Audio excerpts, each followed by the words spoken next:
Good morning, everyone. Okay. How to do this? First of all, this I was not gonna prepare PowerPoint slides today, but I thought this feels some empty. So this is AI created, so it's a little too much. Sorry about that, but hopefully it helps you engage.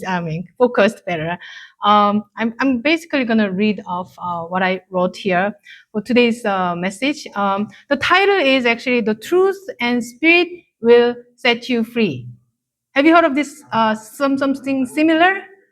But the original one is the truth will set you free. Where did you hear that?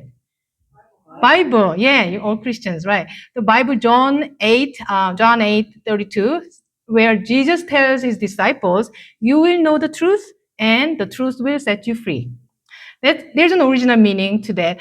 Basically, Jesus is referring to himself as the truth, right? So if you know me, you will be liberated from sin. That's the original meaning. For me, the first time I heard this term, because I was not Christian, I was born Unificationist.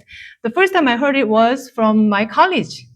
My college is Yonsei University. It's a Christian school founded by missionaries, American missionaries. So that was my school motto. There was like the statue of Dr. Underwood, who founded my school, and over there it says, "The truth will set you free." So as a student, I just assume, okay, that kind of means students have to, try to pursue knowledge, and then that knowledge will take us to another level. That's what I got. And the next time I kind of remember this term was when True Mother mentioned it in 2012. Soon after True Father passed away, I was wondering, what she's going to say. Our great commander in chief left us. So she's going to be in charge. What is her message? And the message that I got from her was she said, we, the Family Federation, will move forward with the truth and spirit. That's what she said. And okay, and and then what she also added was what she meant by that, especially with the spirit, we have to go back to the 1960s, the early days of the Unification Church, especially in Korea, where when members were all the time crying and wailing and for hours and hours. So our church was known as the crying church at the time. So she was describing that. And it was like a Pentecostal church. And today it happens to be I learned that Pentecost day, right? Where in the Bible, when the Holy Spirit came down to the disciples of Jesus today, and so I'm talking about the Spirit. So she wanted us to go back to that time period, right? And she didn't also simply say, the truth will set you free. She said the truth together with Spirit would be the two pillars of our church. And at that time, that's what I got. My honest reaction. Do you remember that kind of statement from mother? And how did you feel about it when you heard it first time? My honest reaction. Okay, it's not here. My honest reaction was, sorry, mother, that's impossible. That was my honest reaction. Because I remember our senior members in Korea, especially together with our father, they built our church, Crying Church. It was amazing. It was quickly expanded. It was amazing. But when I remember as a child growing up in this church, I don't remember seeing any members like crying all day, like with the passion, I'm going to make God's dream come true. I never seen that kind of people in my church. Then how can we go back to the time? That was my dilemma. So honestly, I thought, okay, that's not, especially after we lost our great father, how can we do that?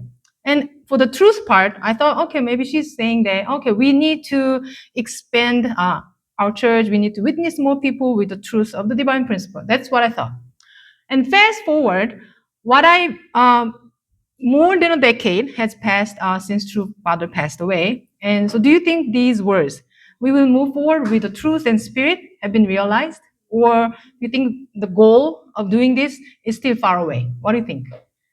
So at that time, Min Young Moon, that time, come on, 어머님, I'm sorry, not gonna happen. Right now, how do you think I feel? How do you feel about that statement?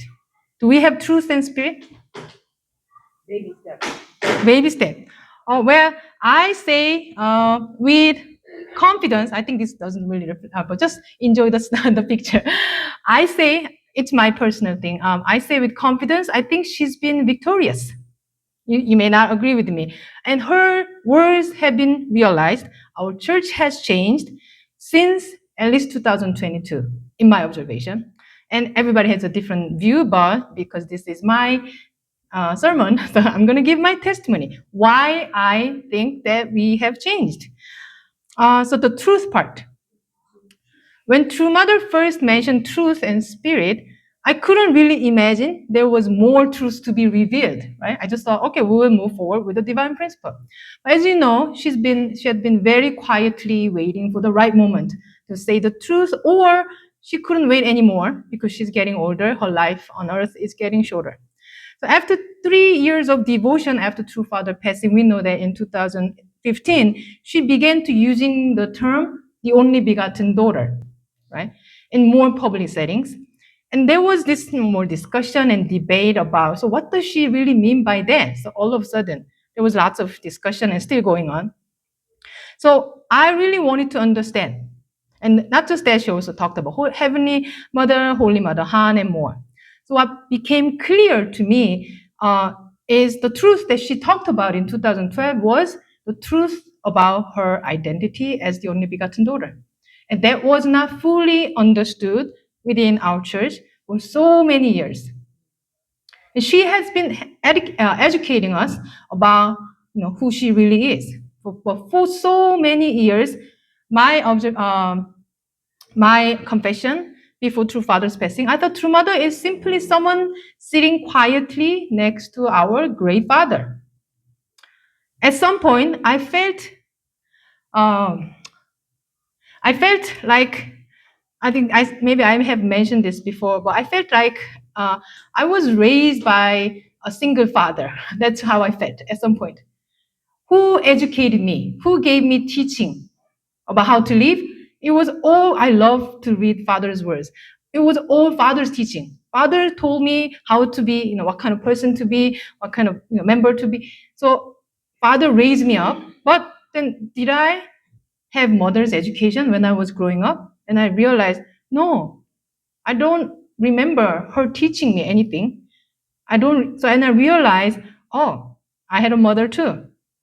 And I didn't know anything about her. So, and I was okay with that for a while. Then finally, when she spoke about who she really is, I kind of started to understand, and I decided, okay, I gotta study about her, I'm a nerd, study about the truth, what she's meaning. But then that truth didn't really kind of became real to me until the spiritual part helped me understand who she really is. So in 2022, sorry, I think this is not really just, yes, this is 2022. Something changed completely my life, I guess. When I went to Korea, my theologian friend sat down and told me this shocking statement. You know what? The Holy Wedding in 1960 was not an event where True Father selected an Eve to restore. He said, he's theologian, so kind of trust him. He said it was the other way around. It was True Mother. She chose True Father and made him the second coming. And True Father Reverend Moon could not fulfill his mission as the second coming unless he met and was blessed with the only begotten daughter. There was a paradigm shift for me.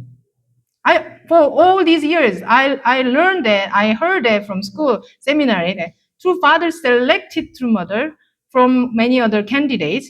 But now my friend, theologian friend, will say, no, it's the True Mother. She chose Reverend Moon as the second coming. That's why they are together true parents. It was a paradigm shift, almost like a conversion experience to me. So I had to, and he told me, think about it, not just think about it, go to Chunshimon and pray about it. Of course, I went to Chunshimon, nothing happened at the time. So what I did as a nerd was I delved into True Mother's words. When I was in seminary in Sunmun, I studied a lot about True Father's words. But then I realized I never read True Mother's words like systematically. So I started to study her words since 2012, thinking that if I read and read and read her words, I will understand what it really means. Right? what she's really talking about. But for the next 2 years, even though I read and studied her words extensively, including her memoirs, her truth didn't feel right to me.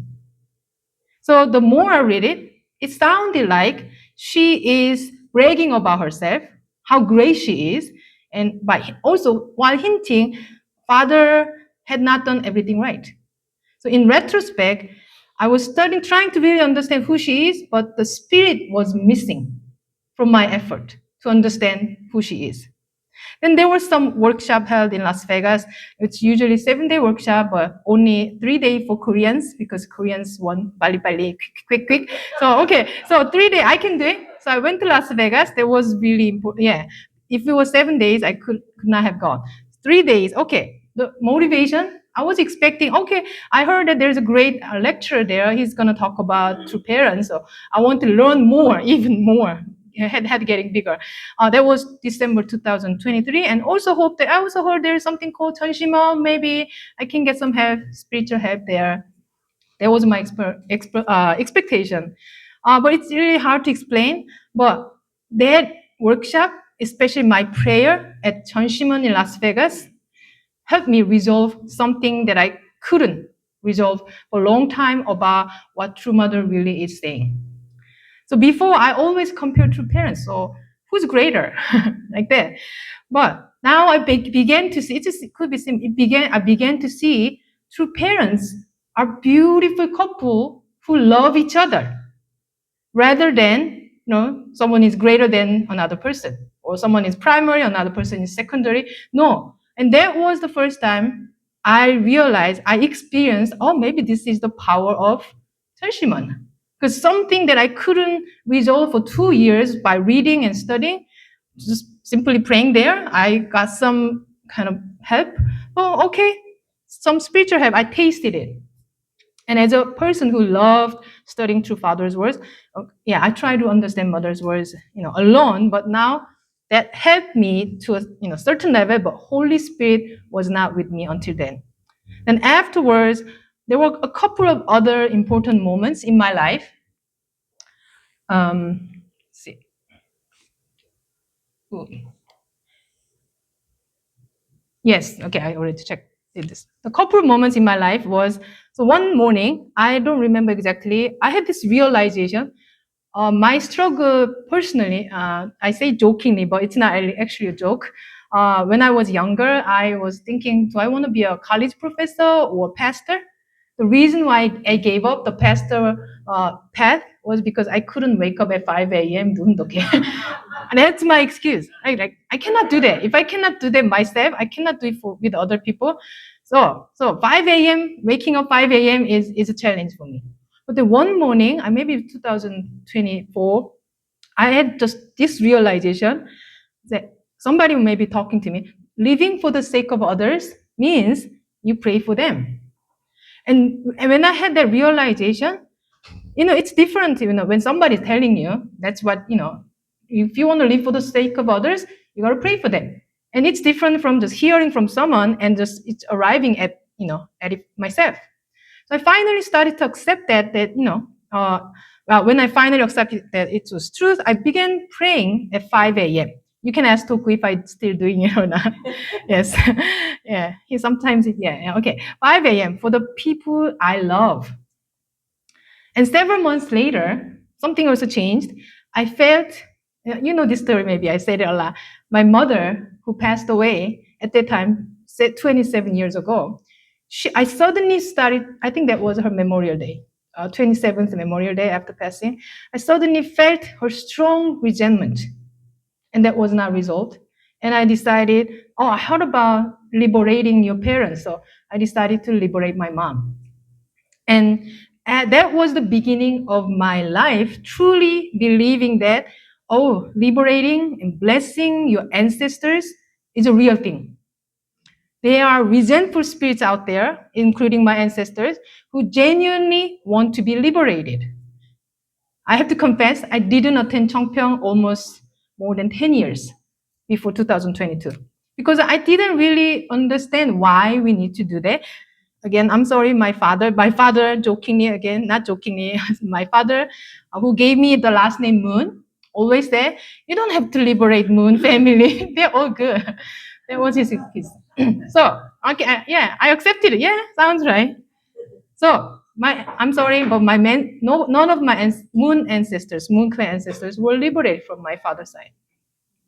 So, because I didn't fully believe that the spiritual world exists and works through us on earth, even though it's one of our core teachings. I simply just put it aside. Maybe I'll think about it later, like that.